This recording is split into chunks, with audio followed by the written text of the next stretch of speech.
Live from New Delhi, you're watching DD India, India's voice to the world. This is News Hour. I'm Mark Lynn. Namaskar. Coming up in the next hour. As election fever grips the country, India's main opposition party, the Indian National Congress, claims its bank accounts are frozen, crippling its poll prospects. BJP hits back, says the Congress is making an excuse for its imminent defeat. EU leaders discuss using profits from Russia's assets to arm Ukraine. The German Chancellor Scholz says that it would give a clear signal to Putin, and Russia calls it robbery.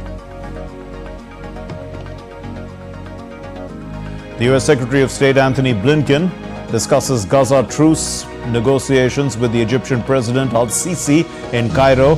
Ministers from Egypt, Saudi, Qatar, UAE, Jordan and the Palestinian officials also hold talks. And cricket legend MS Dhoni, who led Chennai Super Kings to 5 IPL trophies, steps down as captain ahead of the Major Cricket League's 17th season. It gets underway from Friday.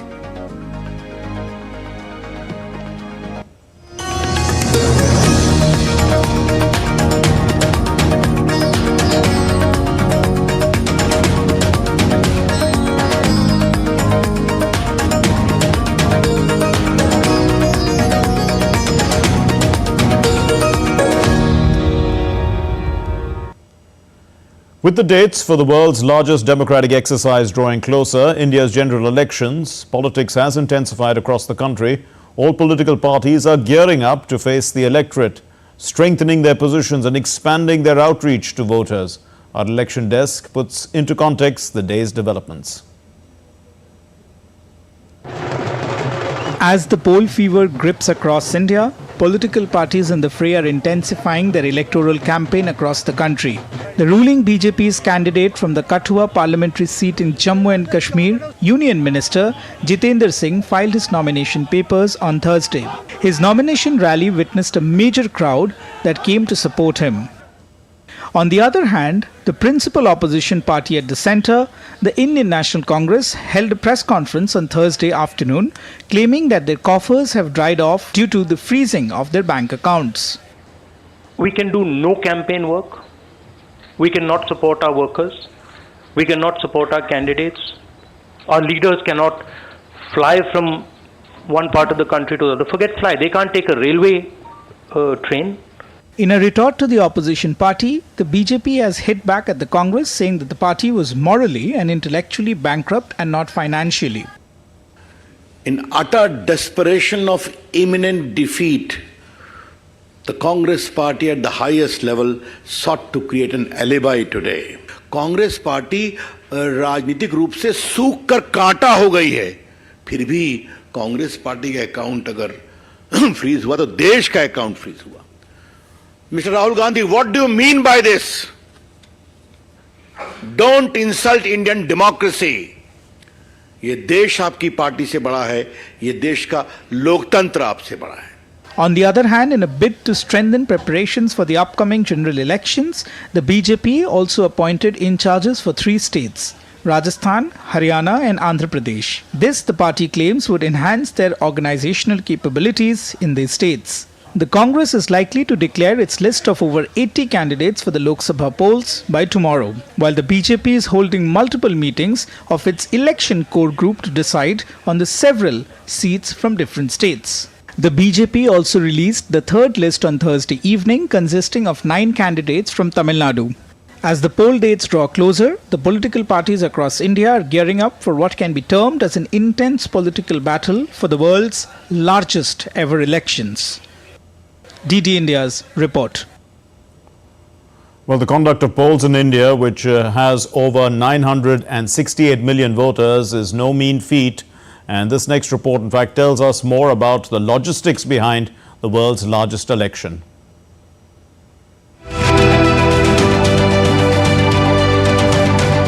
968 million. That's the number of registered voters in India. It is more than the combined population of the United States and the European Union.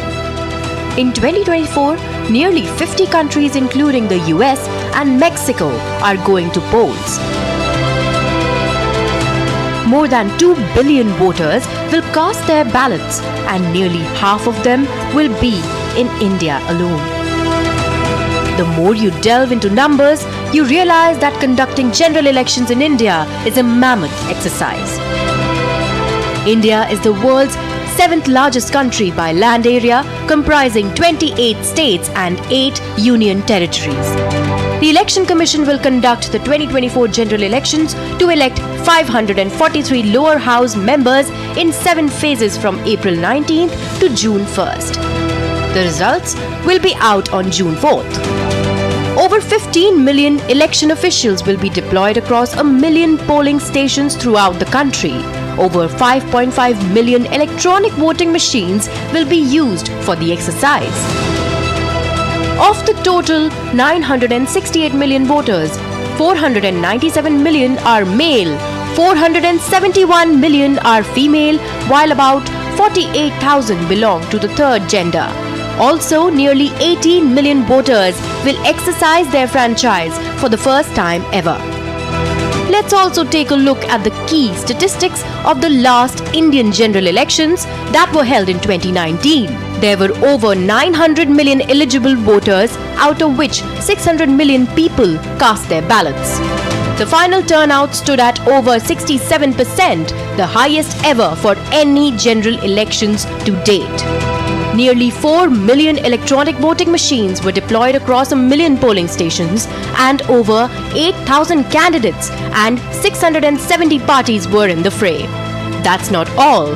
The polls, which cost 600 billion rupees, are the world's second most expensive elections after the 2020 US presidential election.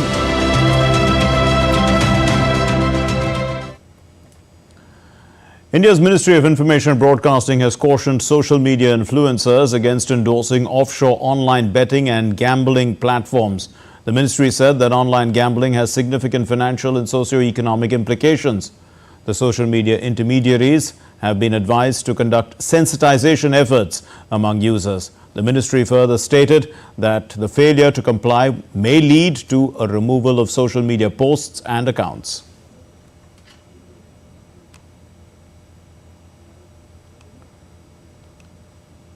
Let's take a look at other stories making the news.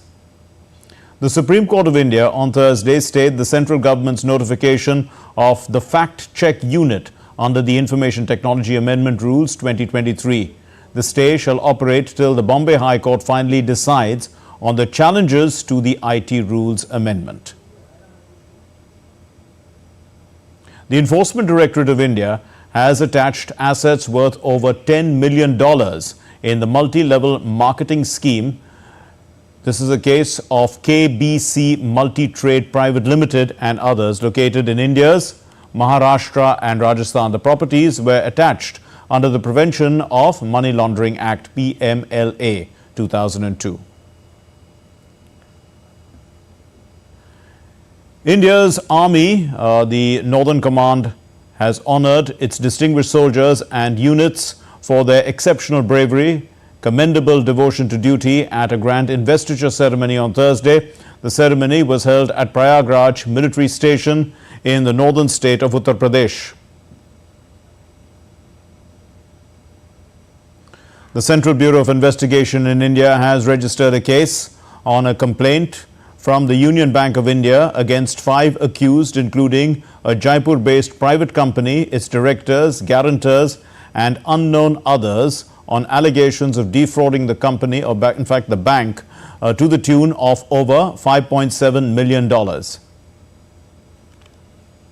The National Internet Exchange of India launched the BhashaNet portal on Universal Acceptance Day on Thursday in New Delhi. The theme of the event was BhashaNet, Impetus Towards Universal Acceptance, which highlights NIXI's dedication to ensure people's full participation in a digital world regardless of language or script.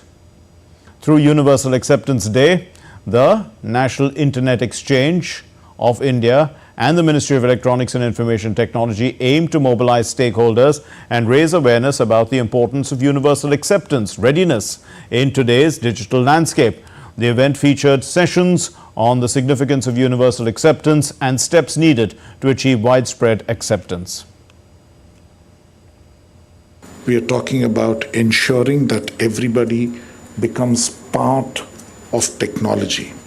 And technology essentially should not be alienating. It should not be that access to technology and digital technology is becoming all-pervasive, is something which is being used in every walk of life. A country like India, where today we have more than 800 million internet users, it becomes very important that all of them are able to use this, and this number is only going to grow. I mean, it's not going to shrink, it's going to grow at least in the next few decades.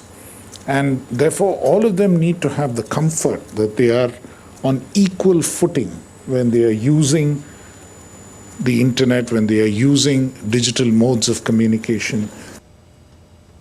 The U.S. Department of Justice and 15 states on Thursday have sued Apple, alleging that the software company had used the powerful demand of its iPhone and other products to drive up prices for its services and hurt smaller rivals. This is the first major antitrust effort against the smartphone maker by the administration of Joe Biden. Apple now joins a list of major tech companies sued by the U.S. regulators, including Alphabet's Google, Meta Platforms and Amazon, across the administrations of both former President Donald Trump and the current Joe Biden.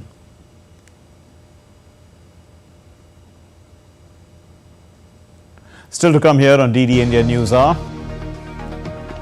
Tensions remain high in West Asia as Israel prepares for an onslaught on Rafah, a city in southern Gaza. Calls go out for a nuclear energy revival at a summit in Brussels. Protesters disagree outside. Donald Trump finds his election campaign a bit cash-strapped as legal battles trouble him.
Welcome to Jaipur.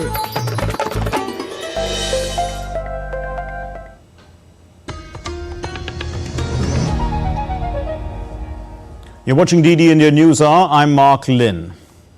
In the Israel-Hamas conflict, as Israel prepares for a possible military operation pushing for a ceasefire. Continuing this effort, the U.S. Secretary of State Anthony Blinken held discussions with the Egyptian President and Foreign Minister on Thursday. Meanwhile, officials from 36 countries and UN agencies gathered in Cyprus. They discussed how to expedite aid to Gaza. Tensions remain high in West Asia as Israel prepares for a military operation in the southern Gaza Strip city of Rafah, while the United States and international partners push for a ceasefire. Aiming to bolster efforts for a fresh truce between Israel and Hamas, US Secretary of State Antony Blinken arrived in Cairo on Thursday and held talks with Egyptian President Abdel Fattah al-Sisi and Foreign Minister Sameh Shoukry. Blinken is in Egypt after visiting Saudi Arabia a day earlier as part of his latest West Asia tour. Meanwhile, officials from 36 countries and UN agencies are in Cyprus discussing how to expedite aid to Palestinians in Gaza via a sea route that was launched last week. Agencies are increasingly looking for alternative routes to get aid into the enclave other than land crossings. The aim of the forum is to discuss how we can max up operational capacity, both in terms of departure, in terms of means of transport, and also in relation to the reception and distribution methodology. The second issue we are discussing today, is about the establishment of a fund that would be able to finance the operational activities of the plan. Amid a report that Israel is working on a plan that would see Palestinian leaders and businessmen with no ties to Hamas take a key role in distributing aid in Gaza, the Israeli army was seen in a video distributing aid at Gaza's Shifa hospital on Wednesday. With a spiraling humanitarian crisis in Gaza, international community and aid agencies have continued efforts to open up additional routes and creating conditions for a durable peace in the region. Rabindra Chauhan's report, DD India. Well, the European Commission President von der Leyen has strongly advocated running nuclear plants for longer. She says that it can help meet climate goals. After the global energy crisis due to the war in Ukraine, many countries are now looking afresh at the potential of nuclear power and clean energy. She said that the future of this industry depends on its ability to deliver on time and on budget. Let's look at this report. Leaders from pro-nuclear European countries and energy experts on Thursday called for a nuclear energy revival at a summit in Brussels, seeking to rebuild the European industry after years of gradual decline. The political push to expand nuclear is part of the drive to meet Europe's ambitious climate targets. There are other potential avenues for nuclear, for example, to provide decarbonized heat or to supply low-emission hydrogen. These can help cut emission from industry, which will be critical to reach climate goals. Nuclear fell out of favor in Europe over safety concerns following Japan's Fukushima nuclear accident in 2011. But the need to find alternatives to Russian gas following Moscow's invasion of Ukraine in 2022 and the European Union's commitment to cut net greenhouse gas emissions 55% by 2030 has renewed interest in nuclear power.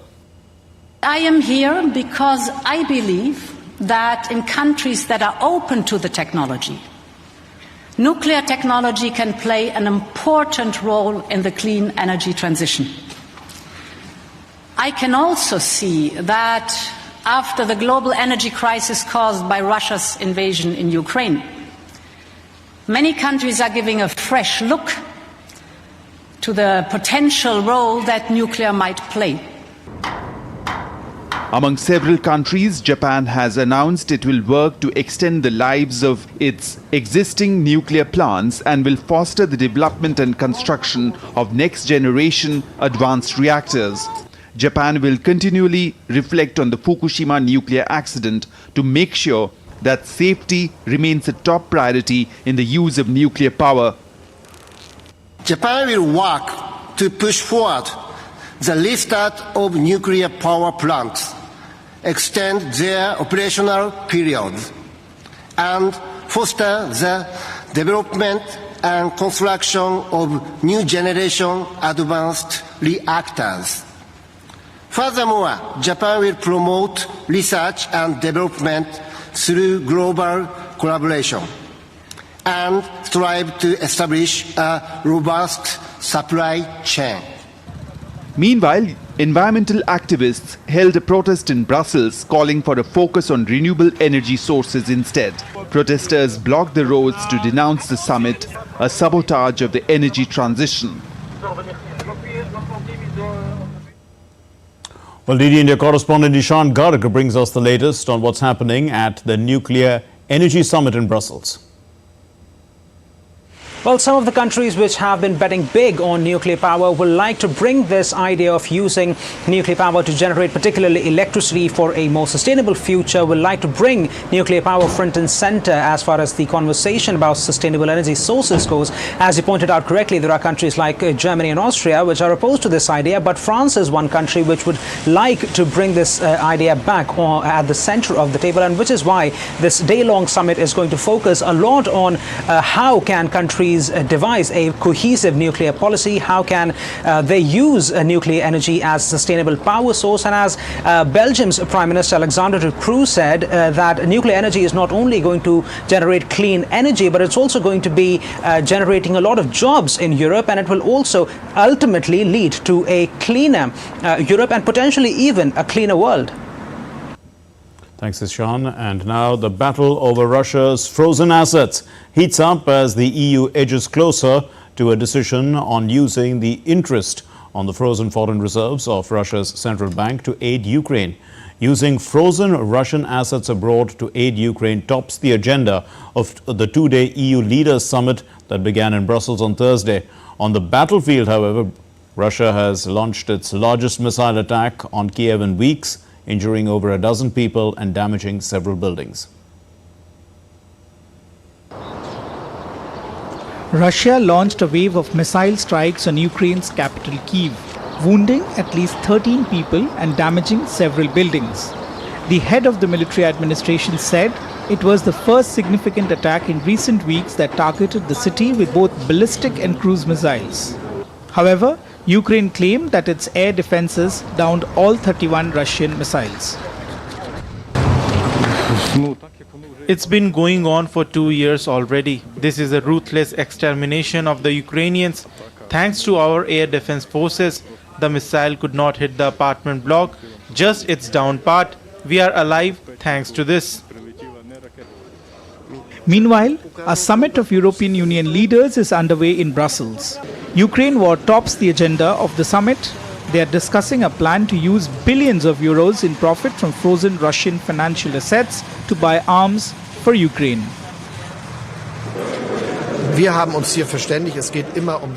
I am absolutely confident that we will send a clear signal to Putin from here. He miscalculated when he thought he wouldn't be able to support Ukraine for as long as necessary. And here the use of the windfall profits is a small but important element. And we already had taken a first step as of 2 years ago, is that the taxation incomes of the proceeds coming from the frozen assets, we never used that for our budget. We isolated it and used it 100% for buying weapons and providing humanitarian assistance to the Ukrainians. The EU's executive body this week proposed taking profits estimated at 2.5 to 3 billion euros per year from Russian assets frozen in Europe. Under the Commission's proposal, 90% of the profits will be channeled through the European Peace Facility Fund to buy weapons for Ukraine. The rest will be used for recovery and reconstruction. Leaders at the summit said that the victory must be set as the goal for the war in Ukraine, and the EU must act to achieve it. Raghav Kumar Jha for DD India. With amid tumultuous political currents in the United States, Donald Trump's campaign is in financial difficulty. Meanwhile, the President Biden has awarded Intel nearly $20 billion in grants and loans. The House Republicans have intensified their impeachment probe against Biden, alleging impropriety within the president's family. Let's take a look at Rishabh Sharma's report.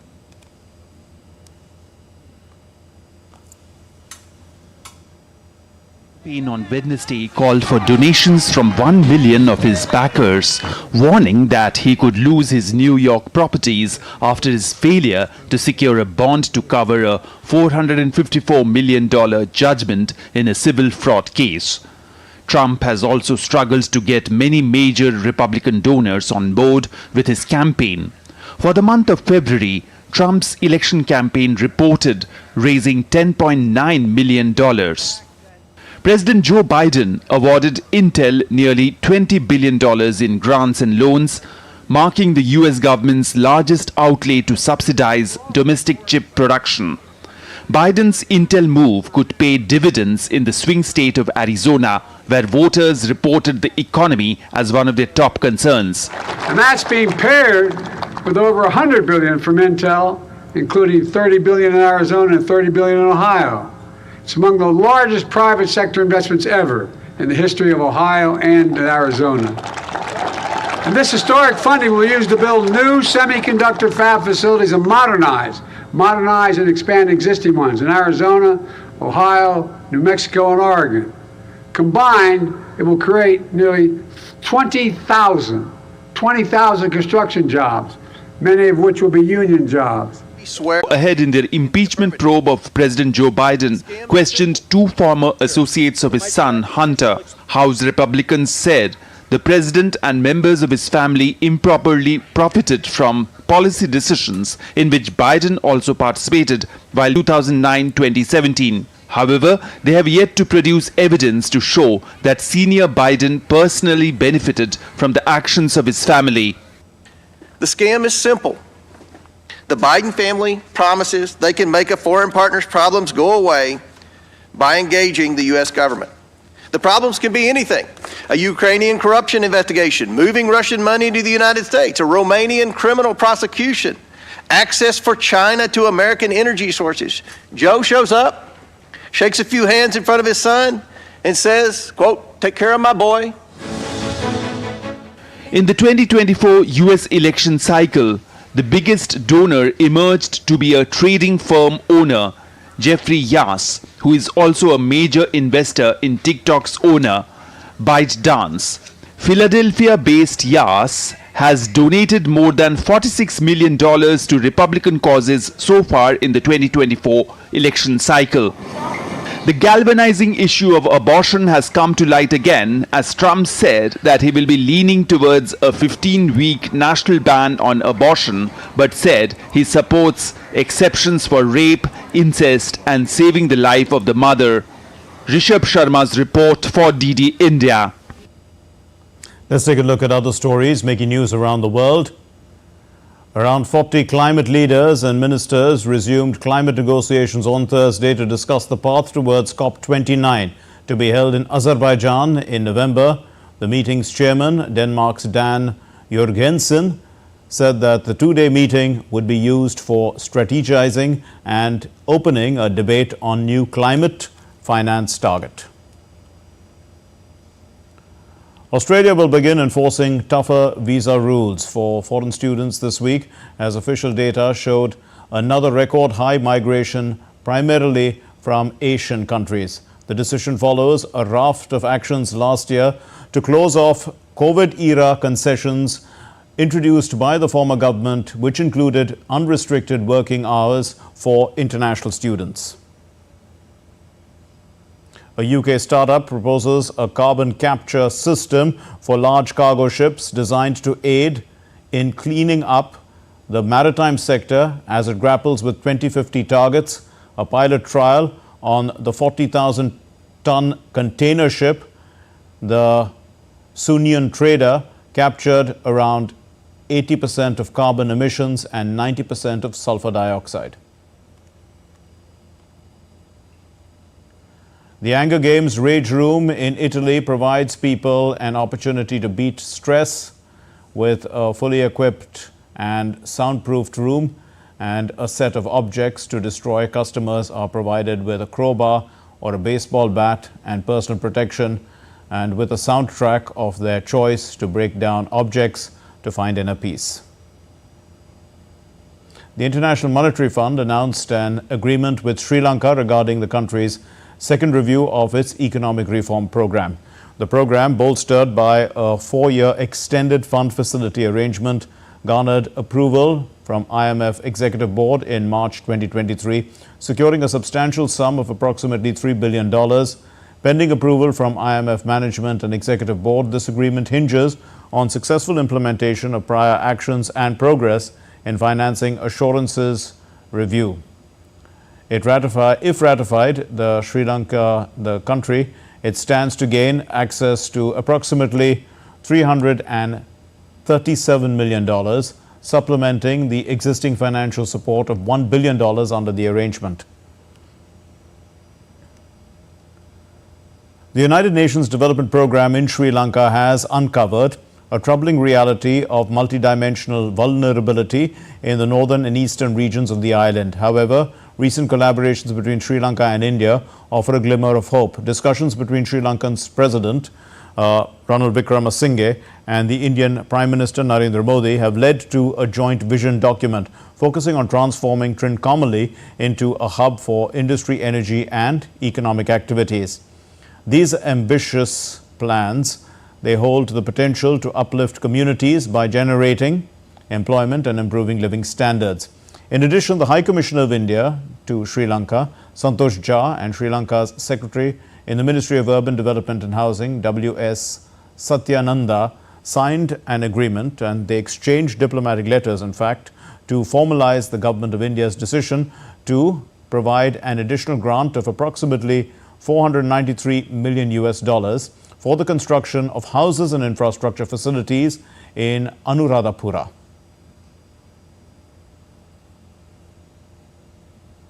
Well, still to come here on DD India News Hour.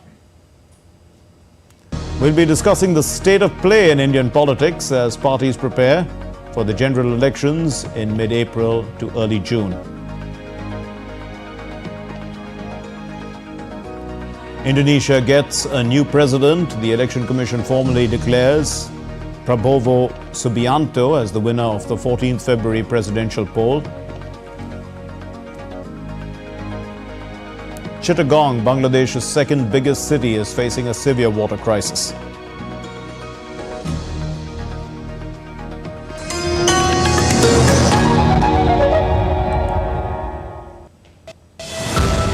How does the world's largest democracy hold the world's biggest election?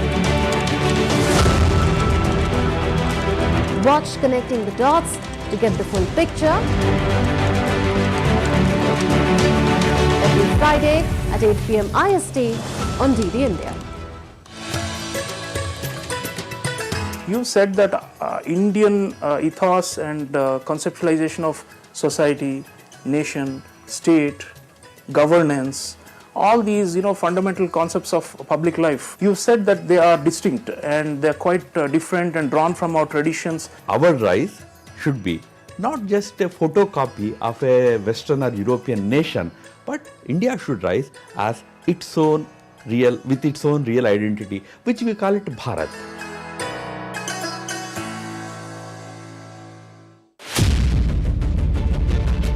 Haiti descends into chaos. Who has brought this Caribbean nation to its knees? Watch Connecting the Dots to get the full picture. Every Friday at 8 p.m. IST on DD India. How does the world's largest democracy hold the world's biggest election? Watch Connecting the Dots to get the full picture. Every Friday at 8 p.m. IST on DD India.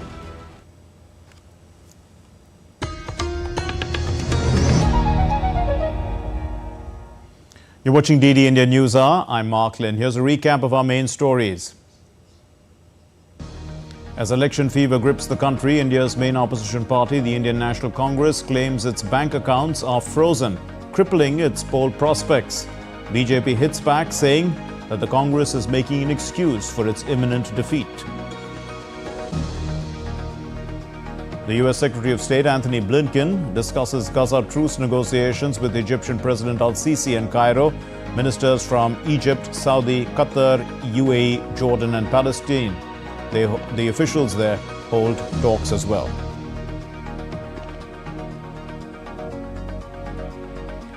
Cricket legend MS Dhoni, who led Chennai Super Kings to 5 IPL trophies, steps down as captain ahead of the Major Cricket League's 17th season. It gets underway from Friday.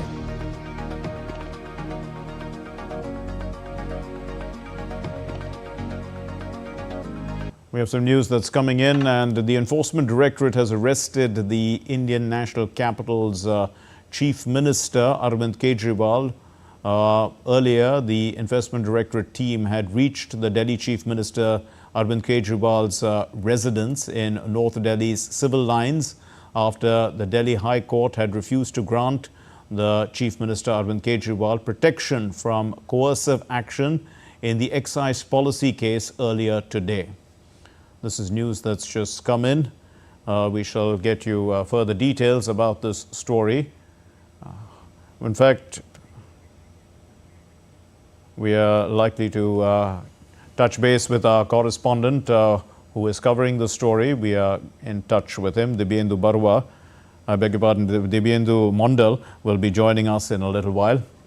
And he will be giving us more inputs on the story. The Enforcement Directorate has arrested the capital, the Delhi Chief Minister, the Chief Minister of India's national capital,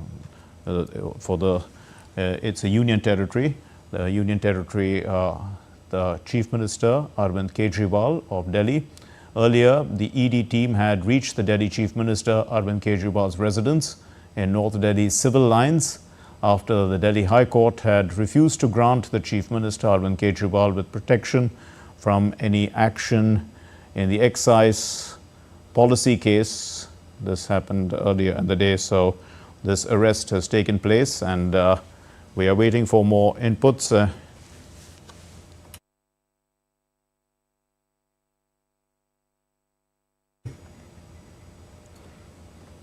Our correspondents are following this story and we shall be in touch with them soon. We have Vikas Sarthi on the phone line with us with more details. Vikas, put this into context for us. This has been imminent for some time. Fill us in with the details. All right, Mark. So Arvind Kejriwal was also of the opinion that he is going to be arrested. In fact, he has been saying this earlier in the lower court and today also in High Court. He said that there are apprehension that he might be arrested by the Enforcement Directorate. So, and he was aware that this kind of action will be taken against him. If we talk about his legal options, yesterday he approached Delhi High Court where he challenged all the summons issued by ED. As of now, ED had issued 9 summons to Arvind Kejriwal to come to ED office and join the investigation. And he challenged those summons. Yesterday, he challenged those summons in Delhi High Court, and today also there was a detailed hearing given to him today also by Delhi High Court. And in fact, at the end of the day, High Court was of the opinion that at this point in time he cannot be given any kind of protection, any kind of specific relief which is not available to a common citizen. So after that, it was imminent that Kejriwal will be arrested. Soon, but ED in fact arrested him this evening itself, and now the only option available for him is either to approach Supreme Court against his arrest, and if even Supreme Court doesn't interfere in this whole process, then certainly he will have to approach the trial for bail. So he can approach the trial court for bail, you're saying that is one of the options that is available for him. What are his, is there any information from his legal team? Well, his legal team has approached the Supreme Court of India. An email was sent to the registrar who is responsible for listing of the cases. So an email has been sent, a petition has been sent to the registrar through email, showing the urgency that they need an urgent hearing. Though, Mark, it is not yet clear whether his legal team has sought to the hearing in the night itself, or they want it to be listed tomorrow. So it is not yet clear, because some people from his legal team are saying that they are demanding an urgent hearing in the night itself. But some of the senior counsel said that they will approach the Supreme Court and they will seek hearing as early as possible. So they are indicating that they might approach Supreme Court in the morning as well. So there is a lack of clarity on that part, but certainly they have sent an email to the registrar of the Supreme Court and has demanded that this case may be listed at the earliest. So until that hearing, he still remains as the Chief Minister of the state, or would he resign? Or, I mean, what happens to the administration in Delhi? Well, his supporters and his party workers and other ministers have clearly are clearly saying that Arvind Kejriwal will remain Chief Minister. What are the implications of that? We will have to wait for that. It will be more clear by tomorrow itself. But as of now, his cabinet ministers are saying that Arvind Kejriwal will continue as the Chief Minister. But certainly there will be some kind of legal implications and on that also. So we will have to wait for that. This is a political statement that he will govern the state from within the jail or within the ED custody. But we will have to wait for that. We leave it at that for the moment. Thank you very much, Vikas Sarthi, for that information. Moving on then to our next story, and to get a sense of the state of play in Indian politics ahead of the general elections commencing from the middle of April to early June, we have representatives of the two main political parties. We have Charu Pragya, who's the spokesperson of the Bharatiya Janata Party, and Ashpreet Khadial, who's the spokesperson of the Congress Party. In fact, we currently seem to have the Congress spokesperson, Mr. Khadial. It is a legal matter. Now, the Congress, we're talking about the Congress's accounts being frozen. So it appears to be, that the law is applied. The question that comes to mind, the common man as well, is why did the Congress not file its IT returns when it was due bound to do so? And for a major political party, that appears to be a little slack.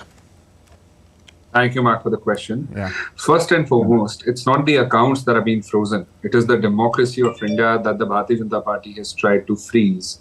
Second of all, the timing is very important here. It's paramount. It's a matter of 2018 to 2019, and then the freezing of the accounts happens in 2024.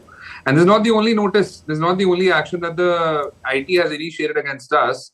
There's a matter of 1993, 1994, 30 years down the line, they send us another notice, and just before the Lok Sabha election. So this delay of 30 years, this delay of 5 years, how does anyone understand that? And I think one thing that anyone and everyone can understand from this is that it is a political vendetta. The Bharatiya Janata Party is scared. The Bharatiya Janata Party is afraid of being ousted, and therefore they are doing what they do best. No, but you still didn't answer my question as to why the Congress didn't file its returns when it was duty bound to do so.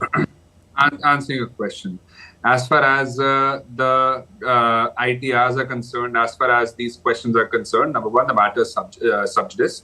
The order has been observed. Therefore, it wouldn't be appropriate for you or for me or to anyone to comment upon that, because the principle of natural justice, one says it's innocent until proven guilty. But the Bharatiya Janata Party, of course, says it's guilty until innocent. However, since we are asking questions, there's another matter wherein the Supreme Court declared electoral bonds unconstitutional. My question to the Bharatiya Janata Party is, why do we see this pattern wherein 84 companies were raided and just after that they donated to the Bharatiya Janata Party? Then why do we see a pattern of quid pro quo, 25 companies that made donations, certainly after that they got projects? And then there is third pattern. 4 companies got projects, and after getting those projects, they gave donations. Now, this pattern is way more dangerous than some filing or non-filing of the ITR, and nobody is wanting to talk about that. Second of all, the Supreme Court has declared it unconstitutional, something that the Bharatiya Janata Party brought and something that the Bharatiya Janata Party benefited the most from. I mean, the BJP should now welcome it with open arms. The judgment of the Honorable Supreme Court say that it was unconstitutional. I'm not sure whether we still have the BJP spokesperson with us, but Ms. Pragya, if you are with us, yes. So do you believe that the government has a role in creating a level playing field, ma'am, for political parties?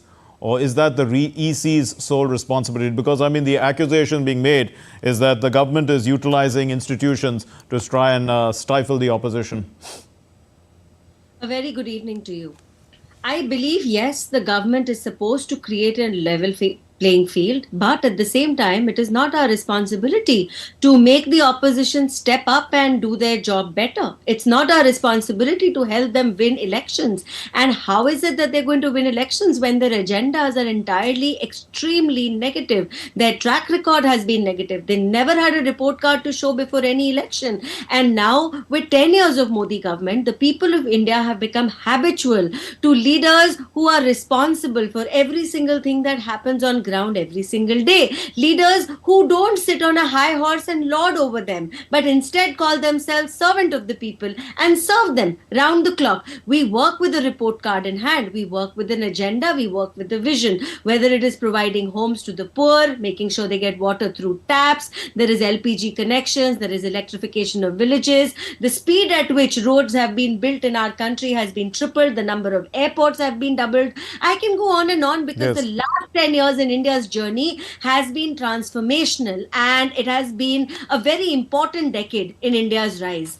My colleague from the Congress was right now talking about electoral bonds. So let me also take a moment to mention very quickly about electoral bonds. The first thing they seem to forget is that it is a legally passed law. It is passed in the Parliament of India. The second important thing is the Bharatiya Janata Party has never hid any kind of donation at all. In fact, every single year we have declared our donations. Everything is in white. Everything is in our records. You could have gone and seen it. The third thing is, if you felt anything was wrong in electoral bonds, why is it that you continue to take money through it? Because an equal amount of money has been taken by the opposition political parties as well. Okay. And it's a funny number, because if you go through the fairness of it all, BJP has 18 state governments in the country and a central government, and all these political parties put together barely have a state or two at their names. Okay, Mr. Kadial, in recent opinion, in an opinion piece, the columnist, Mr. Kidwai, he said that the Congress leaders are unenthusiastic about contesting Lok Sabha polls because of frequent defections to BJP, which is a concern. Why are the senior leaders of your party reluctant to contest? One, I think it's the Bharatiya Janata Party's MPs, including sitting and former, that have left them and that have joined the Congress party. Have you not seen what happened in Rajasthan? Have you not seen what happened in Haryana? Have you not seen what's been happening in other states? Everybody is wanting to jump out of the double-engine train. They're not even waiting for the station to come. They're just jumping off the wagon because they know that the double-engine train that the Bharatiya Janata Party tom-toms about is about to crash because it has no direction. It does not, its brakes have failed already. And there was a train that, started from Jammu to Punjab, which was without a driver. The Bharatiya Janata Party's double-engine train resembles to that. Second of all, it's no coincidence that the Bharatiya Janata Party has a history of misusing agencies. You remember that 95%... You're going on about the same thing. I was asking you about why your senior leaders are not contesting the election. Many of them have said they're not available. No, they are. They are. I want to clarify one thing, Mark. Yeah. That the Congress party will ensure that the Bharatiya Janata Party is ousted from the center, like we did in Telangana, like we did in Karnataka, like we did in Himachal. Second of all, it's the Bharatiya Janata Party's double-engine train that's being left off. AIADMK left them, BJP left them, SAD left them, SAD Seyuk left them. So these are all your ambitions. We'll bring in Ms. Pragya once again. Talking about the South, the BJP has released a list of 9 candidates, madam, for the Tamil Nadu polls, including Tamilsai Soundarajan from Chennai and K. Annamalai from Coimbatore. The BJP is contesting 20 of the 39 seats there. How confident is the party, of its chances in this particular state, which is dominated by regional politics? We believe in putting our best foot forward for every single election, which means our tallest leaders, starting from the Prime Minister, all the cabinet leaders, all the people who have been prominent leaders in the state are going to be contesting. We have done really well in the South. And if you look at our footmark in the state of Telangana, which last went in for elections, we have actually doubled our vote share and won 8 seats in the state for the first time. I think that's a fantastic precedent for us to follow. I think Tamil Nadu is going to be blessing Bharatiya Janata Party and the NDA with furthermore votes, because we have seen the way DMK's remarks especially have triggered a lot of negative emotions in the people of India. They have gone all out to say certain things against the faith of Hindus, say certain things against Sanatan Dharma, and that is going to come back to haunt them during elections. They saw a glimpse of that during the 5 state elections. Okay. That being said, we are very confident of making sure that we cross the 370 mark and Together, the NDA is going to get more than 400 seats. Lastly, you were asking about Congress leaders not contesting. I think they have pretty much exhausted their list. And Congress leaders also understand that they are not standing on solid ground. They do not want to contest at all. In fact, the Gandhis have completely left Uttar Pradesh, tried to move on to safer seats. Mrs. Gandhi also did not think that she could have even won a Rajya Sabha seat from a state they rule. Himachal Pradesh was mentioned by Mr. Khadial just now, but even in Himachal Pradesh, she was not sure of winning even a Rajya Sabha seat. So that shows how underconfident the Congress is, how underconfident all their leaders are, because I think they don't even want to be on the battleground for fear of losing. So, Mr. Khadial, you know, there seems to be some difficulty in bringing about a common manifesto for the Indian National Development Inclusive Alliance. All parties are releasing their own manifestos. Will the voters get confused with these different manifestos?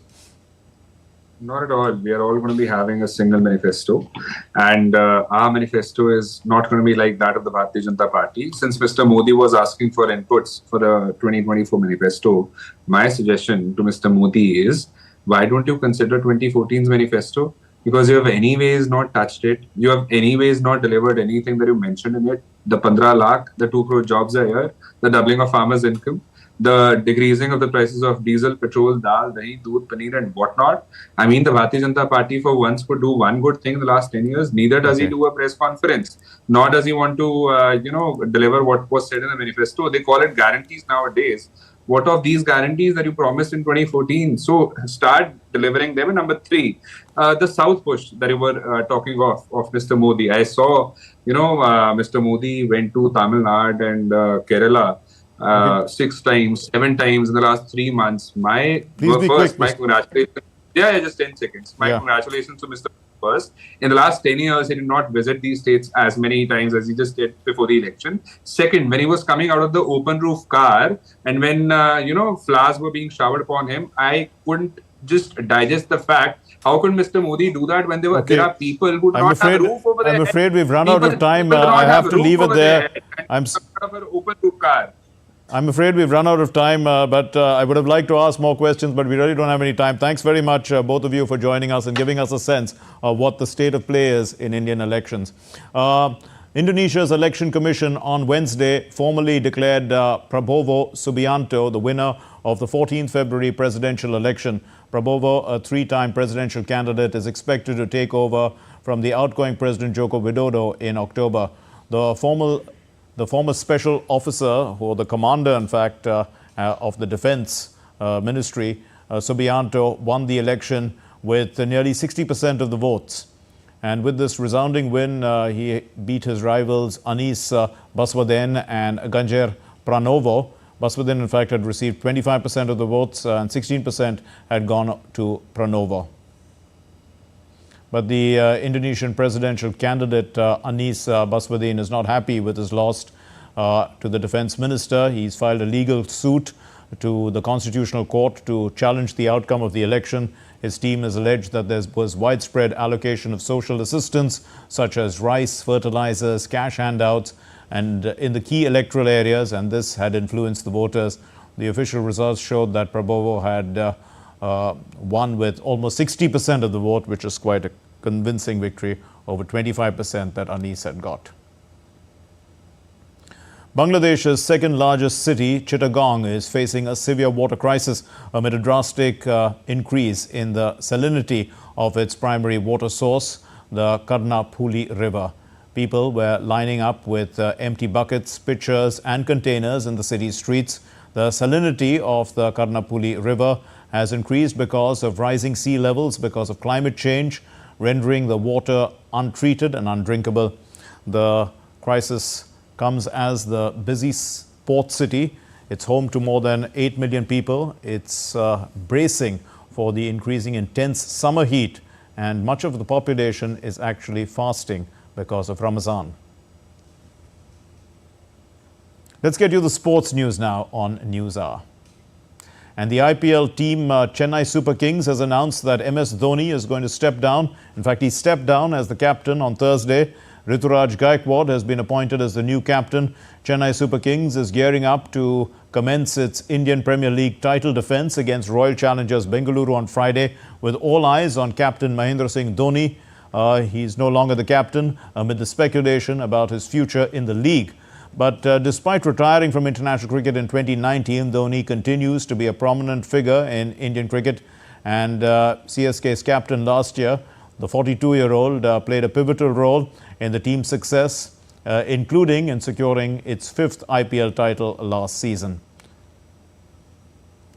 Sri Lankan cricket has denied exploiting any loopholes after the Wanindu Hasaranga test ban fiasco grabbed the headlines in recent weeks. Hasaranga, in fact, had retired from test cricket in August of last year, and he took a U-turn and was subsequently drafted into the test team for Bangladesh's tour.